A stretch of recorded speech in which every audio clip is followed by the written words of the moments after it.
everyone, this is the Jesus reviewing the 2016 R4 Alienware 17.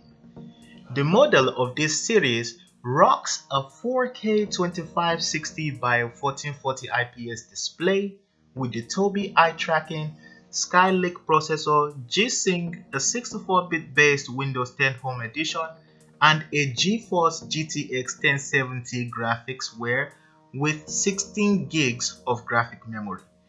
It comes with an Intel i7-6700HQ, 8 logical processors at a base speed of 2.6 GHz, which can also be overclocked to about 3.2 and 3.5 GHz.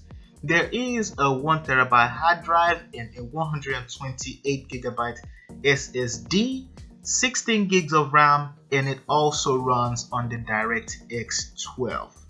With the 3D Max software that I was able to download, the demo was able to chart about 4,000 at the beginning, and then after disabling G-Sync, I was able to get around 5,000 and 5,500 points, and then score on a second level compared to the top gaming laptop on the website.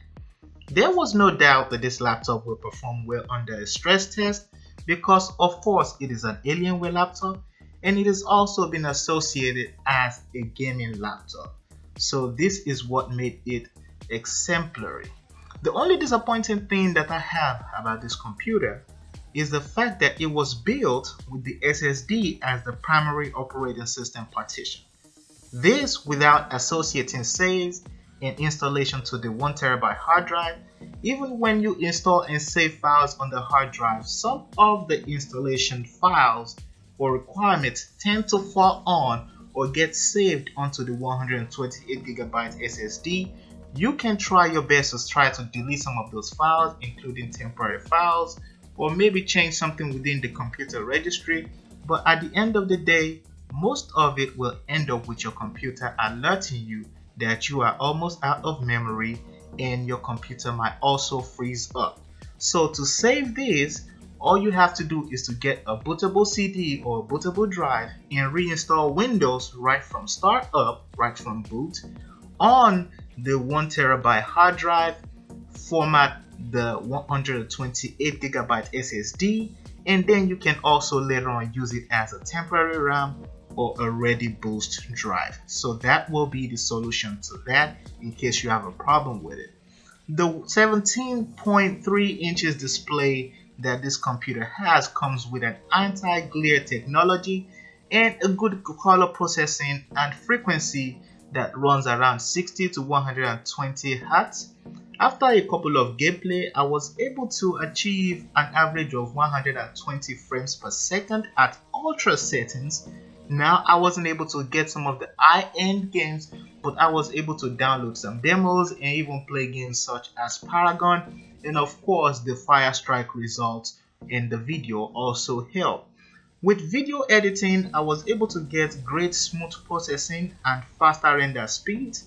Quite heavy for a gaming laptop, however, it is something that you would expect since this is the tradition of gaming laptops. When it comes to Dell, their Alienware series has been very huge, even though most computers and most companies out there are going for the thinner and sleeker sides such as Razer, but this is one of the best laptops in its class so far. The boot time for this laptop was about 10 seconds and I was able to chart it up to about 8 seconds, even though the computer itself said it was supposed to boot up at an average of 30 seconds, but after reinstalling a lot of things and updating the BIOS system and disabling some of the startup items that are not essential, I was able to get about 8 seconds in boot time and it arrived at the password screen. This is a good thing when it comes to processor speed and when it comes to RAM speed as well. Most features on this hardware is highly impressive and eye-catching. If you're looking for maybe a gaming laptop, you're looking for something to edit videos, run CAD programs, maybe school, or maybe you're just looking for something personal or something to produce and edit music, this may or may not be the laptop for you. depending on what your price range is or what you are looking for. I will encourage you and advise you to look out there and go into the market and search and look at other options which might be affordable, cheaper, or maybe better or more lighter for your taste. This is De Jesus at DA Media signing out, and I will see you in the next video.